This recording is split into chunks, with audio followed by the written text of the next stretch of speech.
Hi, everyone. Welcome to the Win with Heather Havenwood. Just want to do a shout out to all of our amazing sponsors, ClickFunnels, Thinkific, and Mobit. You can check out ClickFunnels at heathermakesyoumoney.com as well as Thinkific at heatherhavenwood.com/Thinkific. If you're interested in creating a coaching program or any kind of information knowledge that you want to transfer your information knowledge into selling and making money, go to heatherhavenwood.com/Thinkific. Okay, so welcome to the Win with Heather Havenwood, where I interview amazing entrepreneurs about their mindset, their business, their failures, their successes, and everything in between. And today I have someone on the line from far the other side of the world. Can I do that right? Other side of the world. It's close. Yeah. And his name is Anthony. Anthony, are you on the line? I am. Thank you so much for having me. Thank you. It's great to speak to you again. And as you can tell, everyone, he is not from Texas. You can tell he is not from America. We were just recently talking offline about how much I'm an American, and when he told me that it was 36 degrees there in Celsius or Celsius, yeah. Celsius, I had no clue what that meant. So there you go. I'm completely 100% American. He had to convert it for me, so thank you. That's 100 degrees. Here's the Australian conversion. Bloody hot.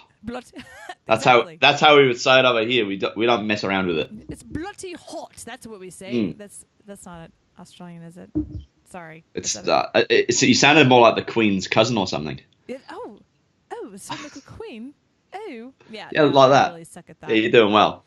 But anyway, let's talk about who you are. So Anthony Kirby is an author of The Business Success Formula and founder of Predictable Growth Academy. Predictable Growth Academy and Momentum Club. World-class programs for business owners who are dedicated to maximizing achievement in all areas of life and business.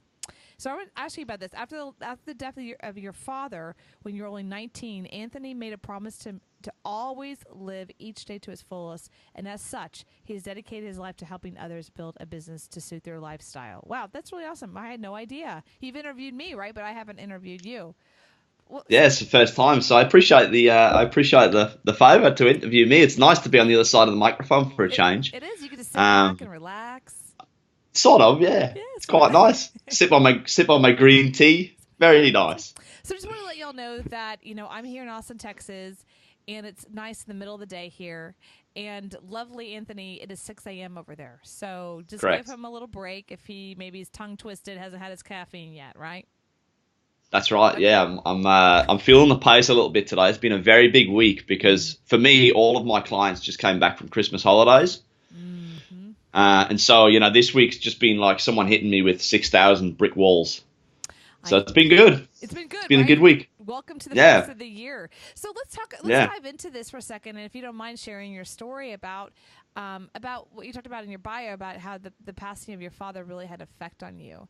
And what can you tell us a little more story, a background of, what happened or potentially, what was the after effects for you and what changed? Yeah, for sure. But let me set a bit of a story for you, a Absolutely. bit of a picture, because, I grew up in a mining village in the north of England, which is, fairly drab, dreary kind of place. Unemployment's reasonably high.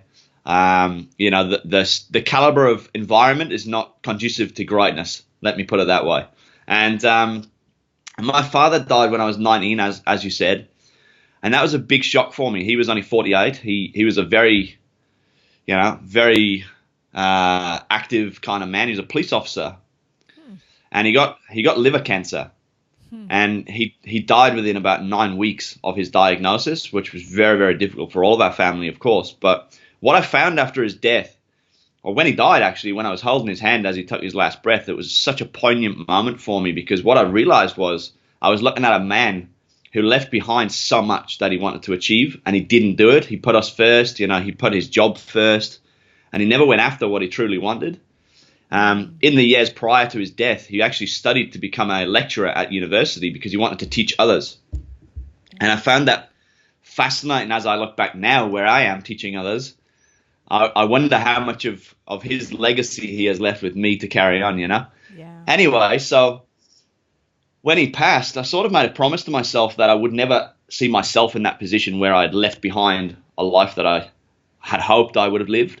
Yeah. and places that I wanted to travel and the people that I wanted to meet. And what happened was, it was a really interesting paradox, because my family, my mum, my sister, they took it really hard and they looked at the real negativity of the situation. And there was me on the other side, and I became the black sheep of the family because I was Mr. Positive, and I was saying, you know what, his death has happened for a reason. He's not in pain anymore. Let's look at the positives, and life is out there to be lived, and we should acknowledge that he has died to prove to us that there is more to do. And so for a long time, I didn't speak to my family, and I moved to Australia about 10 months after he died. I started a completely new life in this country. I came over here with a suitcase and $200. That's all I had. So it was a really interesting learning curve, but I must throw a disclaimer in at this point, because what happened was, when I got to Australia, I got caught up in this ego of trying to prove a point to everyone back home, and trying to prove that I wouldn't fail. So, they all said, you'll be back, you won't make it, you can't do it. The old school mentality, the small town mentality. I'm sure many people who are listening can appreciate that, yourself included, Heather.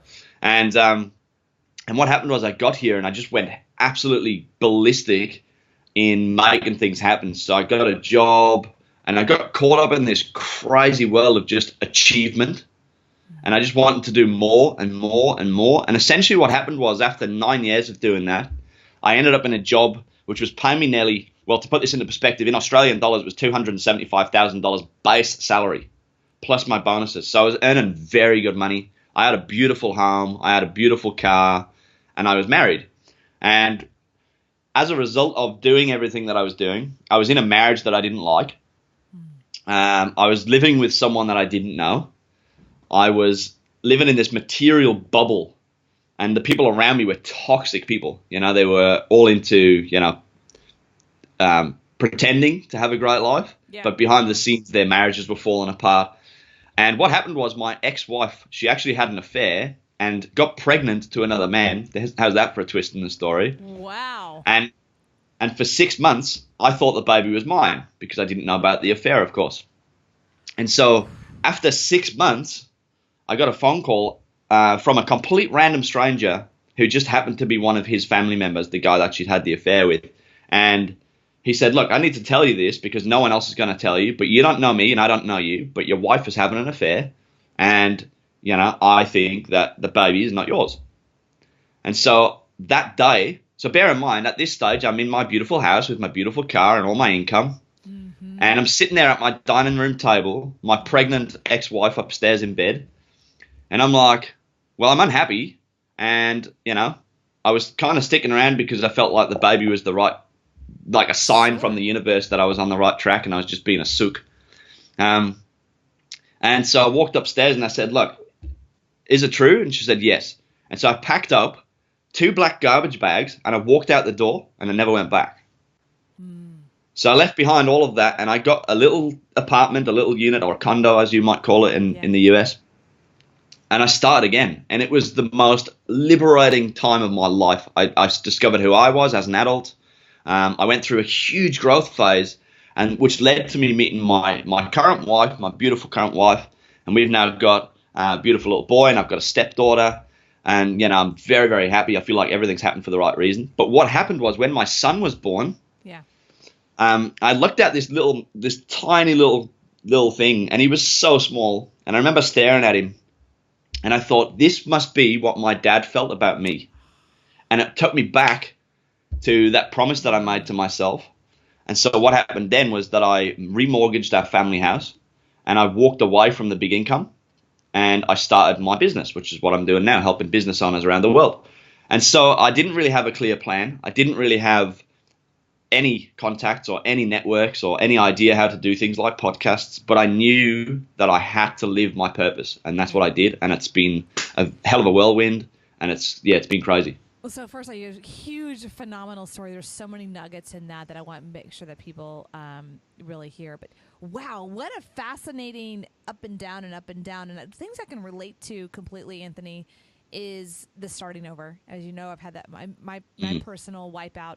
And for me, I can see how I was really similar of the just ego. I was surrounded by people that really weren't my friends. They were people that were really interested in just money, money, money, money, money, a lot of things. And so I can completely relate to that. And wow, what an opportunity. But also, I think it's really interesting to me how you were able mentally to just shift.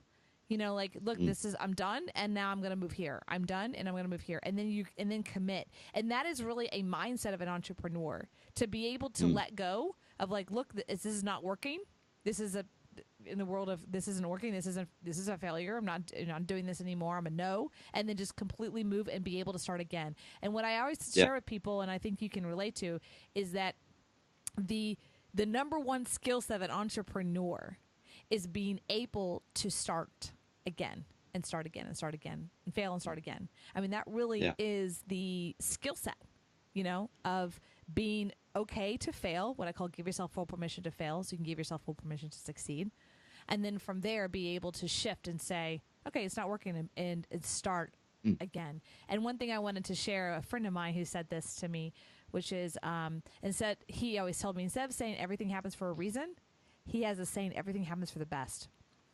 Everything happens. Yeah, that's nice. That's a nice reframe. It's a nice reframe, because it's almost like whatever bad thing, what do you want to call it, bad, good, whatever, a tragedy happens, it's like everything happens for the best. Where's the best? What's happening here that's beyond what I see, right? Versus a reason, because in our brains, like, well, why? Yeah. You know what I mean? Yeah, so, it seeks to justify. Yeah. Yeah. So interesting. No, it's interesting. And I remember you actually saying that when I interviewed you regarding the whole thing about giving yourself permission to fail. And not enough of us do that. No. You know? And it's so true. I mean, you have to accept that life is the journey, and regardless of where you're at, you're always going to be stepping forward in some way, and sometimes it's going to stretch you far beyond anything you've ever experienced, to every fiber of your being. And other times it's going to be easy.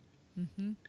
I think it's really powerful that you've been able to almost find your why throughout the whole process. Right, even though in a way the proving to your family. Wow, do I relate to that?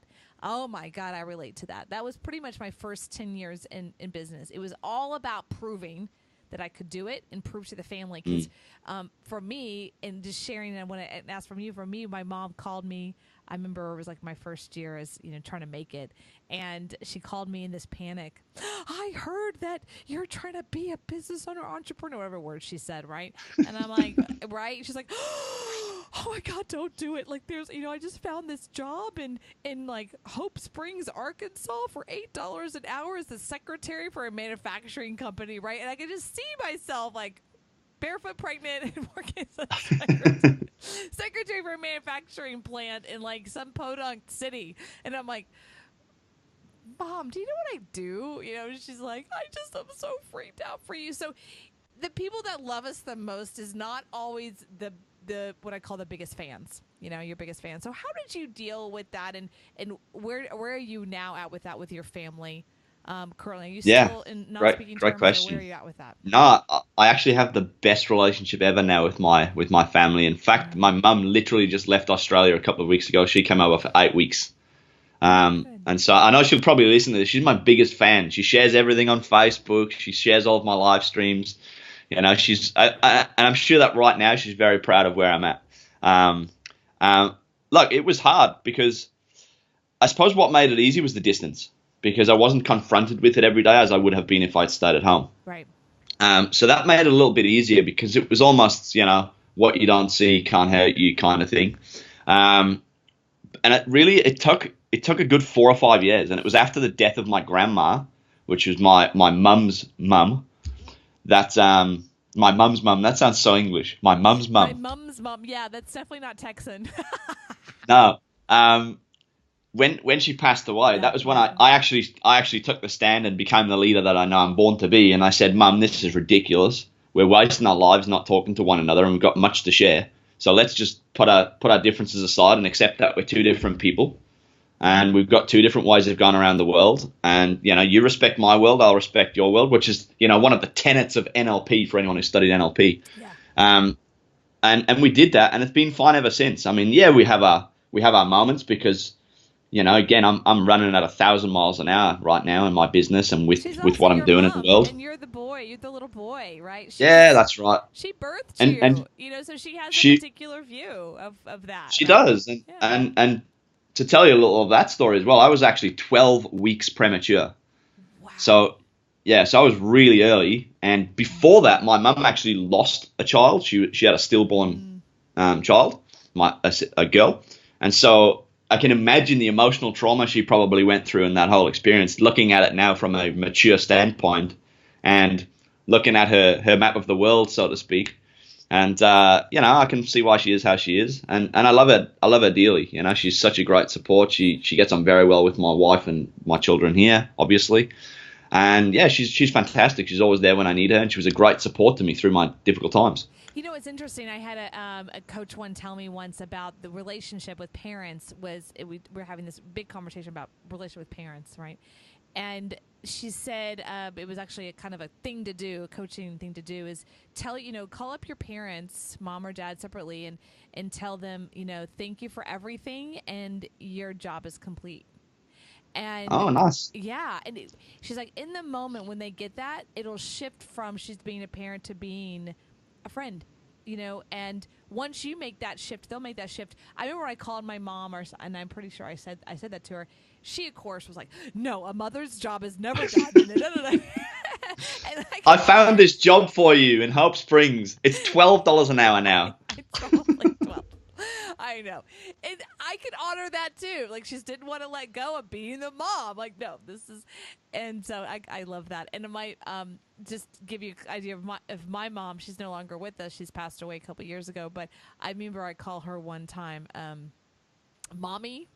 Right? This is such a Southern thing. I called her mommy.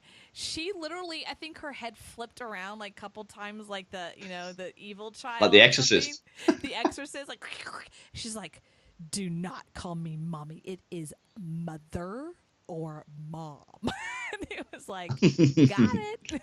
Like in the box, back in the box. In the box. Huh. Go back. Yeah, she was definitely a Southern woman. So I want to ask you a question around your family. And because I have a saying about, the people in your life is really critical, but never keep anyone in your life that's not part of your fan club, right? So in the world of your relationships today with friends and family, but who do you surround yourself with? Because I know someone like you, I'm a coach myself to other entrepreneurs, and you're a coach, right?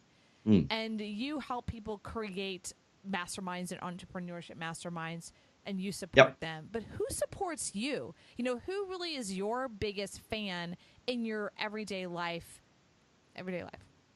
I firstly have to say it's my wife, because she would kill me if I didn't say that. But in all seriousness, my wife is such a good, balancing, gentle soul for me.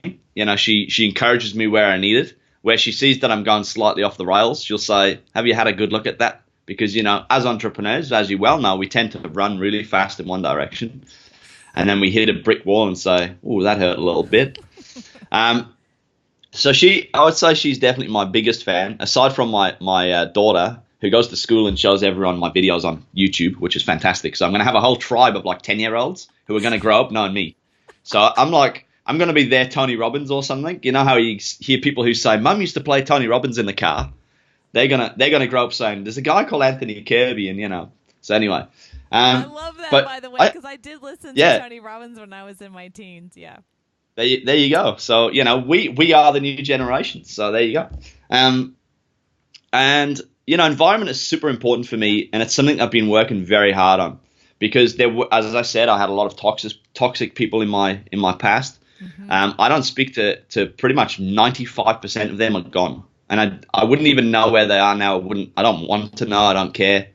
And I'm working really hard in 2017. In fact, my theme for 2017 is uncomfortable, because I always want to feel like I'm right on the edge of my growth. And I know that means that I'm pushing myself in new directions. As a result, I've joined a mastermind with a guy called Ben Simkin. I'm not sure if you've heard of him. He's one of the world's preeminent Facebook marketing experts. And within that group, there's a very high standard of individual and business owner. Yeah. So that already is pushing me to a new level. It's making me question a lot of what I do and how I do it and why I do it. And, it's making me feel uncomfortable, which I really like. Yeah. Yeah. That's a great And word, so, yeah, uncomfortable, that you yeah, created a word for 2017, word of uncomfortable.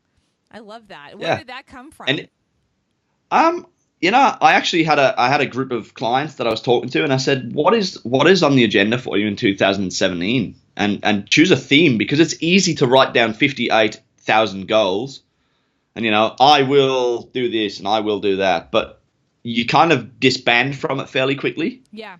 And so I said, just choose a theme or a word and stick to that, so that whenever you're doing something, regardless of whether it's aligned to the goal or misaligned, you'll know whether you're aligned to your mission for the year. Yeah.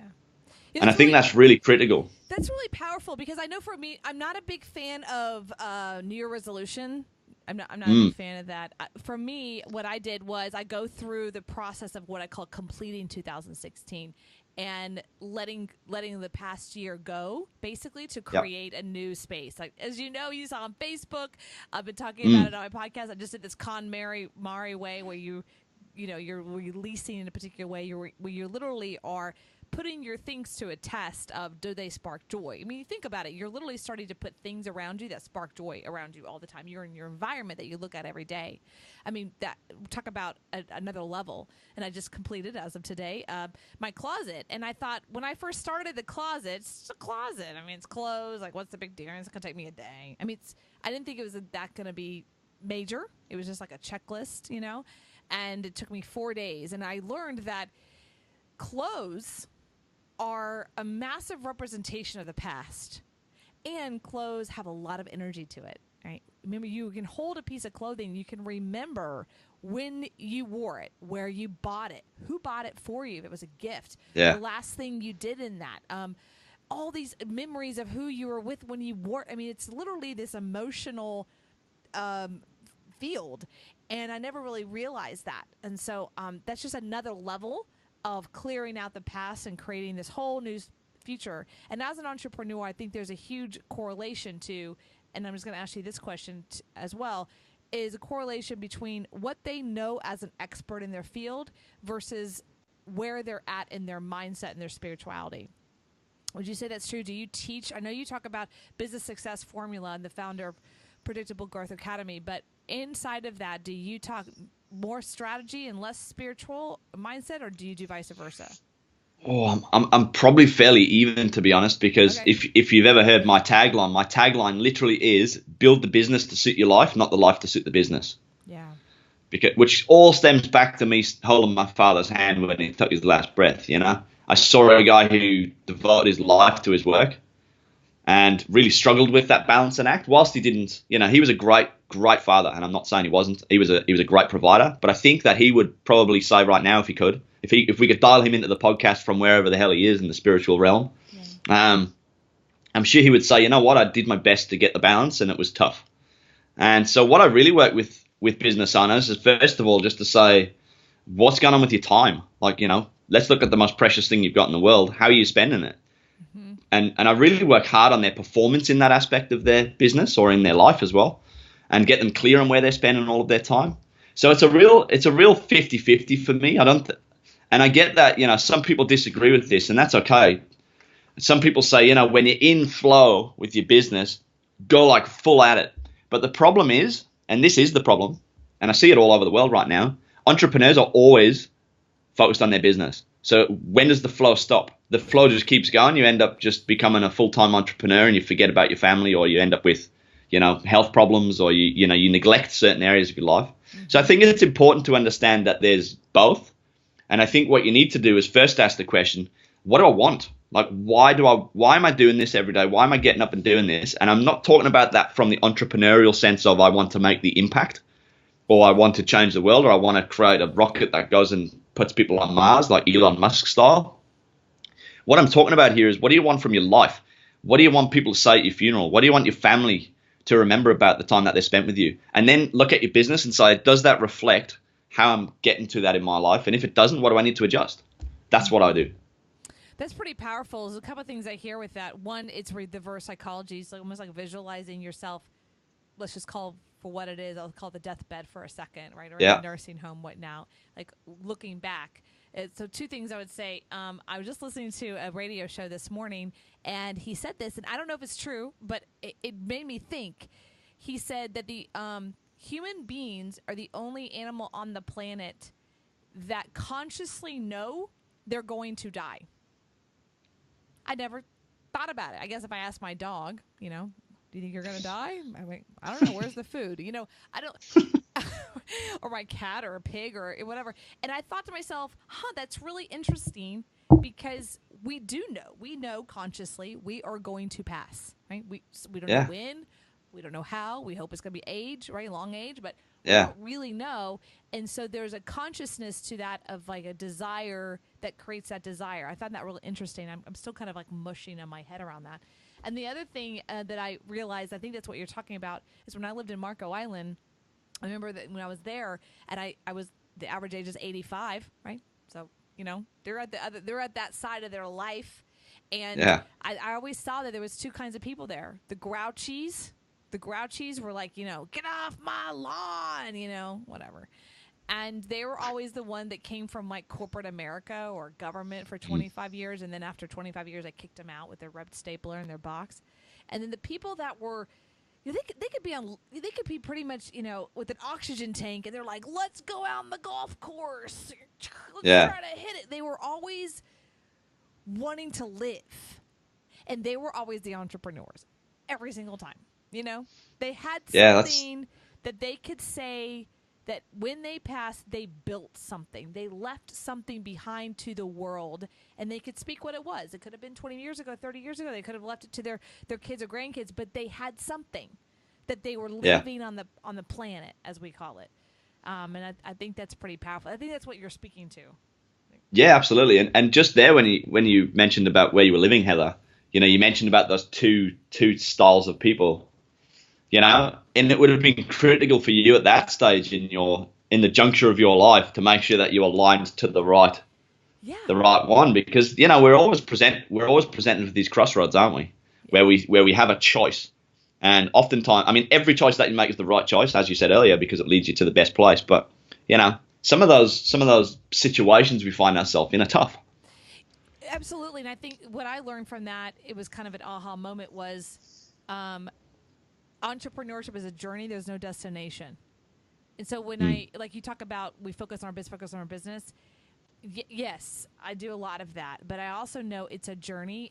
I'm not trying to get somewhere. There's not like a particular place I'm trying to get, you know what I mean? Because that takes it away of just like, enjoy this journey, enjoy the process. Like you talked about with your father, you're like, you really saw that he sacrificed a lot, and I can see that. For me, I go for it. Even if it scares the crap out of me, I go for it. Like, I don't know. I have no clue. I'm now on radio stations. I'm now just got syndicated.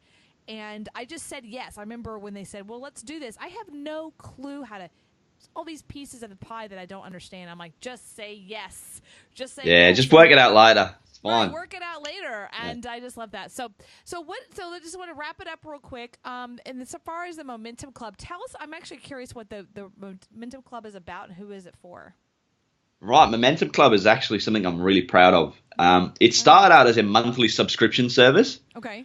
So, people would pay 97 Australian dollars per month to join. And then I said to myself, actually literally only a couple of weeks ago, I said, in 2017, with my theme of uncomfortable, how many more people could I serve if I opened this thing up? And so what we did, we just literally opened the door and said, come on in. And so we haven't advertised it yet. So this is probably the first time I'm saying this publicly. We are not charging our clients anymore. We've just canceled all of their subscriptions and said to them, we're giving you a gift for supporting the business. You can have subscription for life for free. Because my goal is to help more people around the world. And to do that, that's why I created Momentum Club in the first place. But I want to make a bigger impact.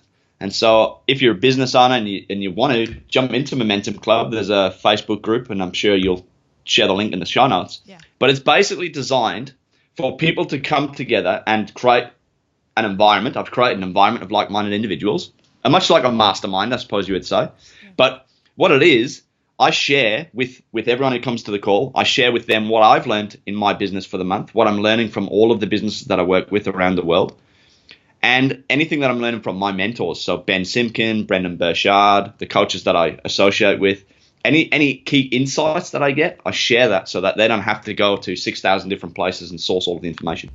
And then I open up the microphones and say, ask me what you want to ask. If you've got a problem in your business, ask me and I'll troubleshoot it with you on the call.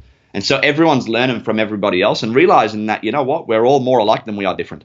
And that's what I love about it. And that's what Momentum Club's all about. And who is it for? Is it just business owners, entrepreneurs, local businesses? What is it for? It's for people who are in a business or an entrepreneur. I mean, I classify that as essentially the same thing. And any individual who is aiming for higher performance than they've achieved. So, you know, you got some individuals who kind of cruise through life. They get a job, they're steady, they're married. You know, I'm talking about if you're an individual who's like, what is there out there for me and how the hell do I get it? You got to be in the Momentum Club. High performers.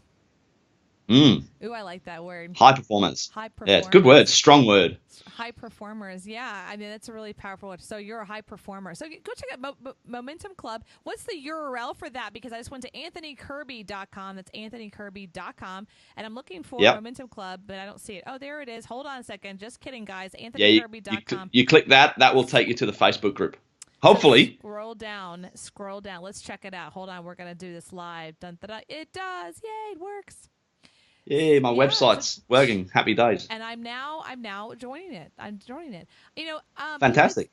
People always talk to me and say, "Well, you know, you've done this so long, and you don't probably join other groups." I'm like, no.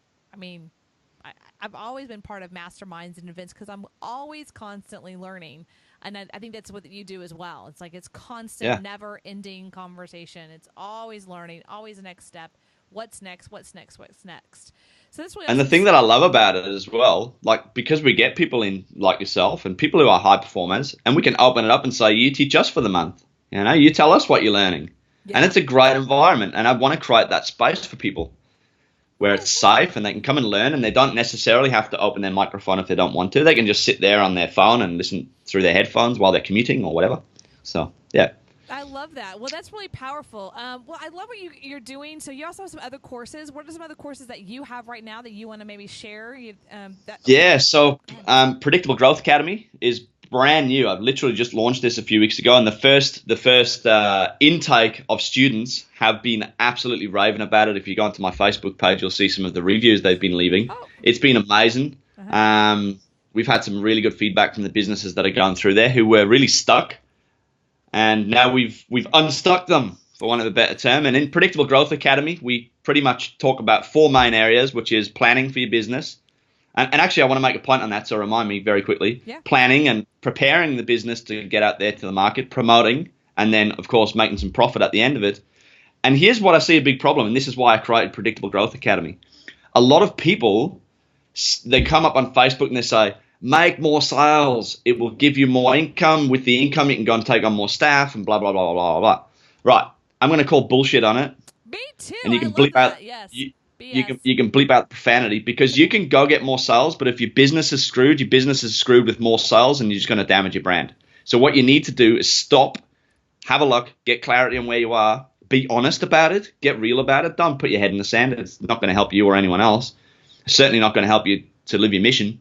And just get honest and say, where am I at? Does my cash flow suck? Does my business, suck? Does my product or services suck? And if they do, fix them, and then make sure you've got a presence that reflects the product and service, which is all about the preparation, and then promote yourself again. Then go out there and go and find your market again, but do it in a way that is fully aligned and know that your systems and processes will back it up as you scale as well. That's what Predictable Growth Academy is all about. So you said a ton there, and I just want to, you guys want to go back into the podcast and rewind here because honestly, you're so right. I mean, I've been around long enough to see how, yes, I mean, I can't remember when you're around or the big launch days. I'm like, we just hit $1 million in a day and all kinds of crazy stuff. And it's like, first of all, where are those people today?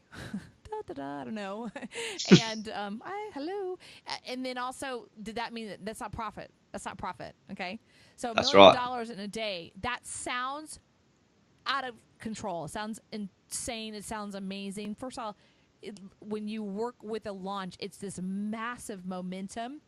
doesn't, and there's a lot of money that goes with that momentum, Mm. doesn't mean that that is a $1 million for the first day, and the second day it's 1.2, and the third day it's 1.4, right? It's one, and then it's done. And so then Yeah. how much did they actually make from that profit after they pay everybody that helped with that momentum? You have to look at that stuff versus I see a lot of this online, which is, I made in 7 days, blah, blah, blah, thousands of dollars. Yeah. It's not to say that's not true, but you have to look at the profitability of that and the back end and the ongoing business model, Yeah. not just a one-off. And I'll kind of wrap it with this. When I was in the seminar business, we'd have people in the room go, I've been doing the math, and there's 100 people in the room, and I pay $19.97, and so that means that you're, and they're like doing this little math in their head of like how much money we're making that day. But people don't understand that usually on the first event, if we break even, meaning make nothing, we won. It's only in the back end do we actually make, because the customer acquisition's so high to get that one person in that room. It's so high that $19.97 barely covered the marketing to get them in the room. Right? So you have to think about all that. So I love that. So inside of this Predictable Growth Academy, I just want to quick shout out because I really love it. Is it an ongoing, is it a year program, 3 days, 5 days? Yeah, so it's a 12-week program, 12-week program. But anyone who's in there gets lifetime access, because I know that when I did courses like this, you'd get in there and you'd go, I need that bit, and then you go back to get it and they've locked you out. So it's like a bit frustrating. So I just say, well, you pay for it, you get it for life. And even though the content's delivered over 12 weeks. So the content is purposely delivered over 12 weeks because it steps you through in a way that is not going to overwhelm you, because hence why we started. Most business owners are in a massive state of overwhelm. That's why they come to the program. And so me just throwing all the content out there, they just end up exploding. So, so that's why we released that on a drip campaign. And they also get, obviously, access to Momentum Club. But more importantly, what all of the people who join, they get a strategy call with myself or one of my coaches. Nice. So because it's no good me just saying, here's the content, bugger off and do it. We want to speak to you after you've started and say, where are you at? Like, once you've got the clarity, let's discuss what that means for you so we can set you forward in the right direction. So you strip back all the stuff you don't need yet. You will need it, but not yet. And let's just focus on the next 90 days of what's really going to impact your business the most and shift the needle the most so that you can actually see what you're capable of in your business. That's what we do. That's pretty awesome. 12 weeks is a great time. It's like a deep dive, and then you can kind of come back to what's happening. I love that. So check that out. Go to anthonykirby.com, and you scroll down, and you'll see Predictive Growth Academy for 2017. Wow, we talked about a lot today. This is pretty awesome. So we did. Other than anthonykirby.com, where can they find you if they want to connect with you or communicate with you, or like, hey, maybe I want to raise have a conversation with him? Facebook.com/Anthony Kirby Coaching will take you to my Facebook page. On my website, anthonykirby.com, all of my social media icons are up at the top. So you don't even have to read the website if you don't want to, although I'd recommend you have a dive in there. But yeah, have a look at the social bar at the top. Find me there. I'm on every platform. Come say good day. I'd love to communicate with you and find out what's going on in your world and see if I can help you move further. Absolutely. And check out also the Momentum Club public group. Just type that in, Momentum Club, and it's a group, Momentum Club, online and Facebook. Super awesome. I'm going to be hanging out there. He's got some cool videos already that I've been checking out. So thank you so much for being here, Anthony. I really appreciate it. So everyone, this is The Win with Heather Havenwood. Again, my job is to bring you amazing people like Anthony to share their stories, insights, tactics, and strategies to help you actually expand your business and in your life. You can check this out at heatherhavenwood.com. And again, shout out to our sponsors. And that's heatherhavenwood.com/thinkific, and also www.heathermakesyoumoney.com. All right, guys, this is Heather Havenwood. Check us out. Talk soon. Bye.